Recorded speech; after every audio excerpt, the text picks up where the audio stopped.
V ozadju vsakega športnega dosežka so ure in ure treningov, ogromno znoja, odrekanja in tudi kakšna solza. Vse zato, da gresta lahko telo in više, hitreje in močneje, oziroma najvišje, najhitreje in najmočneje za tiste, ki pridejo povsem na vrh. Zelo blizu pa je tudi past, ki jo lahko zapišemo s sloganom previsoko, prehitro in premočno. Vsak športnik sam ima varovalko na meji med naj in preveč. Za njeno lažje umeščanje med danosti, želje in načrte so na voljo številne metode.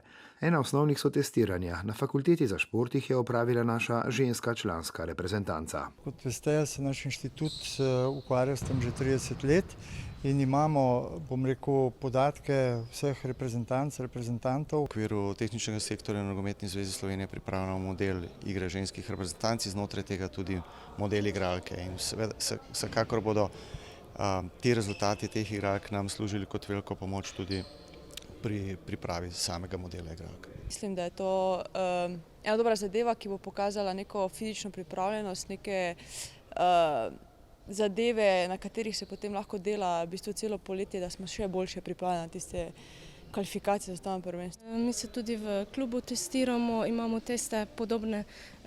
Ti testi so zelo dobri, ker ti pokaže tudi mišice, za katero moraš delati morda več, za katero malo manj, da je potem ravnovesje isto. Namen je preveriti njihovo telesno pripravljenost, ugotoviti dejansko stanje pred pripravami in na podlagi tega potem lahko oni načrtujejo nadaljnje treninge. Športniki, trenerji in strokovnjaki, vsak iz svojega zornega kota in vsi skupaj iščejo drobne pokazatelje, ki bi lahko pomagali narediti korak več in dlje od tekmecev oziroma tekmic. Testiranja dobijo svoj namen ali pa meritve dobijo svoj namen, če izvajamo teste, ki se najbolj približajo nogometni igri. Se pravi, skozi vseh teh 12 testov, ki jih bomo tukaj izvedli, nekako želimo ugotavljati motorične in pa funkcionalne lastnosti pa sposobnosti naših igralk. Seveda moram pa reči, da smo te reprezentantke že testirali, ko so bile v selekcijah U17, U19, tako da bomo dobili tudi longitudinalno primerjavo. Nekateri testi so enaki, nekateri so drugačni, ampak tako da recimo temu, da ni prva. Mislim, da so ta testiranja pomembna za vsako posameznico, posameznika, da potem znajo trenerji prilagajati treninge. Tisti, ki jih opravljajo na fakulteti za šport Univerze v Ljubljani, seveda niso sami sebi namen, ampak osnova za program dela, za iskanje dodane vrednosti. V veliki meri so plod domačega znanja in izkušenj, ki sta jih združila tudi oba naša sogovornika. Nekaj pa uporabljamo standardnih, zanesljivih, ponovljivih testov, tako da se lahko primerjamo tudi z drugimi športniki ali pa z drugimi panogami.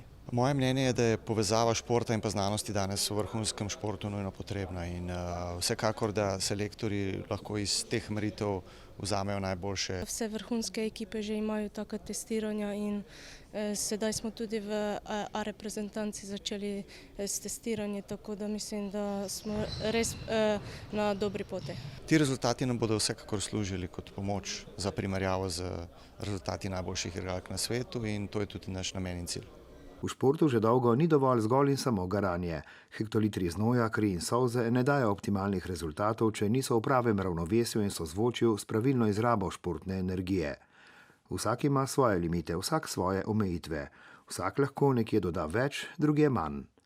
Drobne razlike so na testiranih številke in grafi, ki pa lahko ustrezno ovrednotene in uporabljene na treningih in tekmah pomenijo potezo oziroma v našem primeru zadetek več.